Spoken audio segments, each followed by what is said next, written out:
apparently someone cut somebody up in broad daylight. So we finna figure out what happened, and I'm sure we're probably finna have nightmares. So let's get into it. I'm like, Junior, what? He said, I done killed them. And my heart dropped. I said, what are you talking about? Where are you? He said that he cut him up with a machete. Guests at the Country Inn and Suites in Bedford, New Hampshire are settling down for a quiet evening indoors when the peace is suddenly shattered. As investigators gather the facts, they're unaware of another utterly harrowing secret hidden inside one of the hotel rooms. The following report is based on police records, and most of the footage has never been seen before until now. Please note that while the following CCTV footage is intense, it does not show anyone being physically harmed or injured. Shortly after Bet, so no 4:30 on nightmares. August No 21st, nightmares. 2021, two men check into the hotel. The one on the left is 28-year-old Nathan Cashman, and the other is 42-year-old Theodore Lucky. So what is a 28-year-old doing with a 42-year-old? It's a bit sus. While nothing seems amiss at first glance, one of these men harbors murderous thoughts about to be unleashed. I mean, because from the time I seen this guy, I don't know. I just had a bad feeling about him. Creepy. Minutes after this encounter, a witness in room 312 hears hair-raising cries from the hallway on the third floor. It sounded like a man screaming at the top of his voice, help me, and several times, 3 or 4 times. And then I heard somebody, it sounded like footsteps following him, behind him. And then I heard silence, but I heard like banging, like somebody was hitting the walls on the hallway a couple times.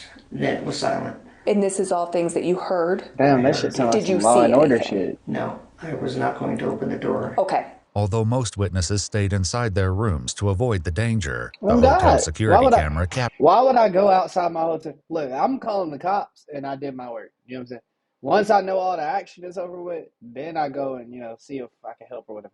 But shit, I wish I would. Captured the unfolding violence. A witness staying in room 218 Bro, notices it's two chasing men me at down the the end of the hallway. unfolding Bro, yo, violence. hey, To avoid the danger, the hotel Bro, security like Mike camera Myers. captured the unfolding violence. A witness staying in room 218 notices two men My at the end fam of the keep looking hallway back like- engaged in an altercation. And when I 18 notices two men at the end of the What is she doing? hallway She probably the one that called the cops. engaged in an She ain't even trying to do altercation. shit. And Why when are I you got out off of the your hotel room elevator, if you there ain't doing was anything? 2 men at the end of the hallway, one of which was beating I wonder if one he came back man and with the cut you hose of a fire extinguisher. And when they heard the elevator ding, they turned and one guy was screaming, "Get the police!" And the other guy started moving toward me that was beating him. So I ran to my room as quick as I could and got in with my key. And then I called the Bro, main look how desk dude's about walking. 8 Like, or he 9 knows times he to has get nowhere to through. go, bro. And then about 10 minutes later, I He's had police cooked. knocking on my door. Photographs taken of the crime scene show glimpses of this encounter near the second-floor window as guests struggle to avoid the bedlam. One of the witnesses describes a desperate decision Nathan was forced to take in a panicked attempt to save himself. And when I jumped out the came out, window? I look up. I said, oh, man, this dude jumped out the window trying to save his Oh, life. You know what I'm shit. saying? There's blood all on the window. The frame of the window's on the ground right there. Damn, And he then jumped out to that's save when his. How the high was other that? maintenance look guy that high, that's though. here sitting in his car, I went over and told him, I said, man, did you see that? He said, no, I didn't see nothing. Bro, I he was could've down on my survived phone. that. I said, He man, did look, not- that dude was just not jumped that out the high. window. 2 minutes later, at least 2 minutes later, there's a white guy running around the corner, and then all of a sudden, the guy came behind him with the black guy with the red hair had him. Wait, who and then jumped all out the this wait? later, Wait, at who least jumped 2 out the minutes later, window? Who jumped out the window? there's a white guy running around the corner, and then all of a sudden, the guy came behind him with the black guy with the red hair had a machete in his hand, and he whacked him in the back of his head right before he went in, and put like another gash of many gashes that this guy already had on him. So he goes in, and I'm like, oh man. As Theodore chases Nathan back inside the hotel, Oh, he jumped out and another he chased him eyewitness back recounts in? what he observed inside the That's lobby as crazy. the assault nears its gruesome conclusion. The two people came blasting into the door, and the one in the Dog front, the didn't guy. care. Bro didn't care at all because he did this in broad daylight. Like, dog was going to get the mission done regardless. This is crazy. Broad The daylight, other guy bro. was chasing, was saying, please help, please help. I saw the guy hit him once, and then we just got out of there. I mean, what was That was supposed to the do? He last got a thing we machete, saw. cuz. Security He's trying to camera look like footage you. further underscores Nathan's desperate struggle to escape the malicious assault as witnesses look on in horror. As Theodore continues his relentless attack against Nathan, the front desk clerk inexplicably puts himself in grave danger while he's on the phone with a 911 operator. While it may seem that this situation is coming to an end, Theodore is just getting started, and another horrifying discovery What more could remains to bro be do uncovered besides that? behind the closed doors of this Damn. hotel.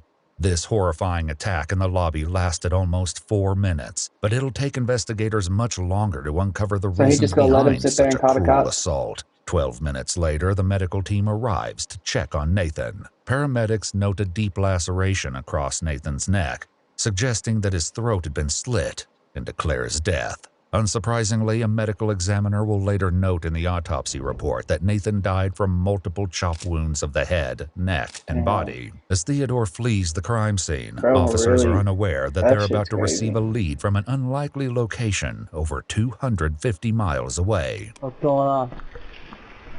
My wife just got a call from her son. Okay. He just killed somebody in New Hampshire. Okay, What the he fuck? just got out of prison, apparently, and it's been back and forth down here. She come home, she's all upset. I'm watching the game, me and my cousin, she blew my high. She blew my high. Junior just killed someone. Where the hell was Junior at? He's in New Hampshire. I talked to him on the phone. Sure it was him? I'm positive it was him, okay? And he's telling me, Dad, I understand, and I'm talking to him, telling him what not to do. Hey, I understand what's going on. He'll get killed tonight, okay? Because they're looking for him.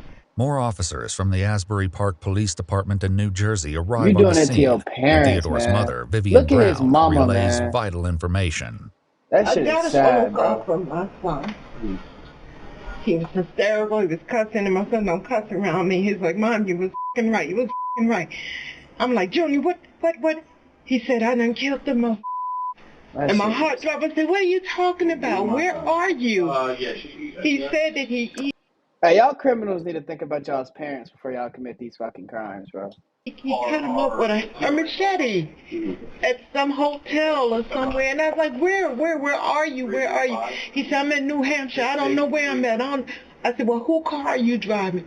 I don't know. Mom, I'm lost. I don't know. I'm just going to tell you. I'll just tell you that I love you. I'm saying goodbye to you. I'm going away for the rest of my life. I don't give a damn. He's dead. I'm covered in blood. I don't give a damn. I don't know. Yep, buddy, you are don't know. cooked, my boy. As New Jersey officers dispatch this cut. information to the New Hampshire State Police, Vivian shares more about Theodore. He just got out of prison Mother's Day weekend, May the 7th. Have you ever acted out like this before? That's why he was in prison the last time.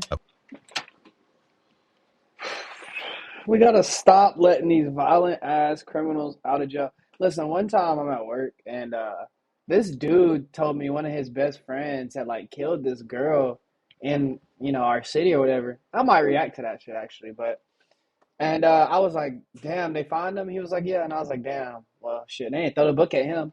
Bro looked at me and was like, yeah, you can't say that.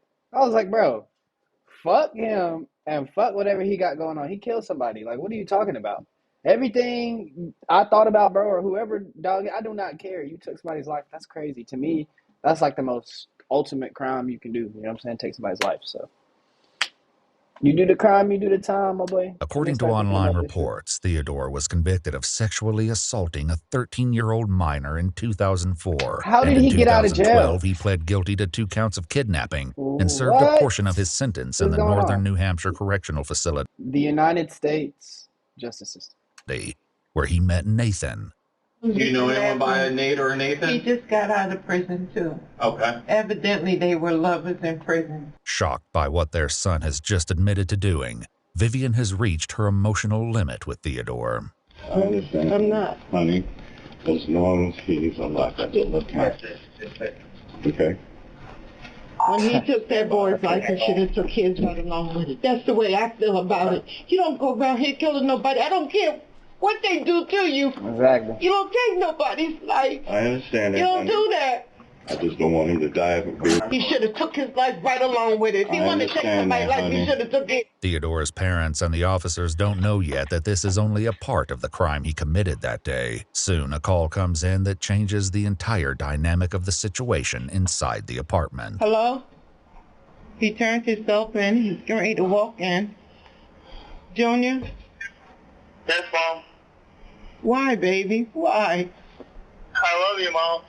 I love you too. Where you at? What police station you at? What police station is this? Bedford. Yeah. I took somebody's life, Mom. I did it. As Theodore speaks with his parents, one of the He's saying officers that shit makes like an as a alarming celebration. What the fuck is observation. wrong with him? He's on the phone. I don't think he's in custody yet. Junior, whose phone are you on? My phone. You are in handcuffs? No, I'm at the police station. A fireman just walked out. Thankfully, Theodore is taken into custody without further incident. As Oh, I thought he detectives was at the escort fire him into an department. I was like, interrogation what? room and read him his Miranda This might be the rights, clear. they Yo, will soon this might be the clearest interrogation footage I have ever seen. Yo, this is crazy. confront him about yet another bone-chilling discovery made at the hotel. This nigga got red hair. Okay. He's a crash out. Yeah, he's good. How long have you guys been dating? Over 3 years. Okay. He's definitely gone. You tell me that, you get that information from me, and I'll tell you anything you want to know. I'm telling you the information that I have is that he's deceased. What happened tonight? Bro? Criminals that cry after they commit crimes. I was hurt. Yeah. Like, you should have cried before you did out it. of prison Probably wouldn't have done a it. few weeks ago. Theodore claims that he drove from New Jersey that morning to see Nathan and arrived at the hotel around noon. We'd like to know what the interaction was in the hotel room. And we started arguing about him yelling at me. While Theodore shares about the incident, officials also know there's more to his story as they explore the timeline of events. I guess you said, did stuff happen in the hallway, or was it down into the lobby? Or could you help us understand where things kind of happened? Bro, who cut this nigga head, bro? In the lobby and in the hallway. Look at his lineup, cuz. And when you say happened, are you stabbing, or is it more of like a hitting, or how would you describe it? Hitting. Hitting? Like coming from up down? Yep. And where were you hitting him?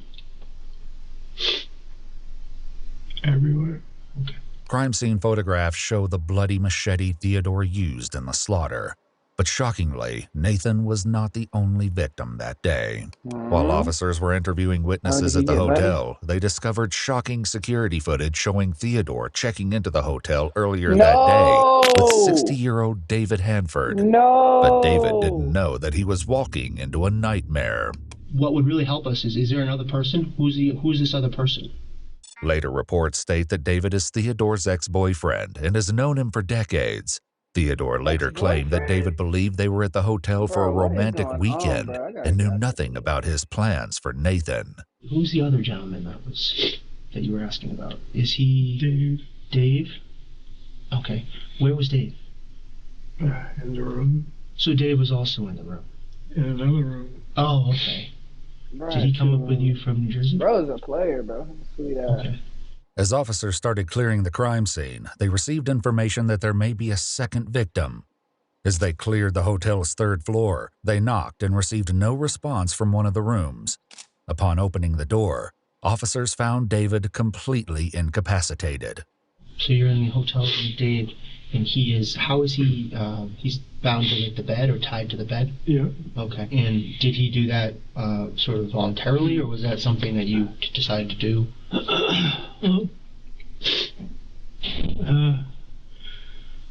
David, well, more so him, he likes the whole SM and bondage type thing. They found David covered in a hotel blanket with a belt wrapped around his neck and clear tape covering his nose and mouth. It appeared he'd been dead for some time. While it's still unknown what prompted Theodore to commit this horrifying act, the eventual answer is something none of the detectives anticipated. I told Dave that I was hoping for the best, but preparing for the worst. I told Dave I didn't want to hurt him. I wish that I could leave you in the room like tied to the bed. But because I told you everything, you like, yeah. Wait, so did he kill him after he killed Buddy? Or did he kill him first?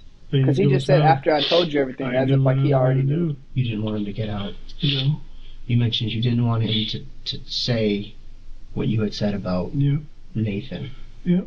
Theodore claims that he kept David inside the room and Ah, eventually so he did suffocated him have to two death dudes. because David Oh knew boy, about his crazy. plans. He feared that David might have escaped and warned Nathan about the impending attack. But to understand what motivated Theodore Oh to wait, attack wait, wait, Nathan, wait, wait, wait, wait. No, it was planned, and he told Buddy, and Buddy was gonna tell Nathan. Type shit. detectives must All right, explore their relationship. 2 interesting. weeks prior to the events at the hotel, Theodore and his friends drove up to visit Nathan and noticed something odd about him. But then I came outside and I was talking to him and I noticed that there was a hickey on his neck. A week later, when Nathan calls off their relationship, things spiral out of control. 28-year-old. What'd you expect? Old ass He man. was breaking up. I said, why? Sweet ass nigga. That's when he told me he had Let me chill. some girl. Less than 2 weeks ago, you were telling me that you want to be with me, you want to marry me, and now you're moving in with your ex-girlfriend. Shit You told happens, me that bro. you wanted to see me. You don't just kill people because they don't want to be with you. Of course, I wanted to see him. Was that the plan today, just to meet up and to talk, or was... Yeah. We laid in the bed together. But let's keep it 100. The fact that Buddy still met up with him lets you know he obviously didn't want to break up. So, I mean, that's just something to think about. Told me that it felt weird because in his head, he'd say he felt like he was cheating. Go. What is that girlfriend? Minutes after this statement, the attack begins. I wanted to hurt him. I wanted So him for cheating, he killed both of them because he caught bro moving in with his that ex, I felt. and he couldn't move Theodore's on. rage and feelings of betrayal led to the murders of Nathan and David. On November 7th, The way he 2022, swung that betrayal fucking led to knife, the though, is murders of Nathan crazy. and David. On Look November at that 7th, shit. 2022, Theodore pled guilty to 2 counts of murder in the first degree. He received 2 life That nigga sentences ugly. without the possibility of parole. Oh, He's sweet currently ass. in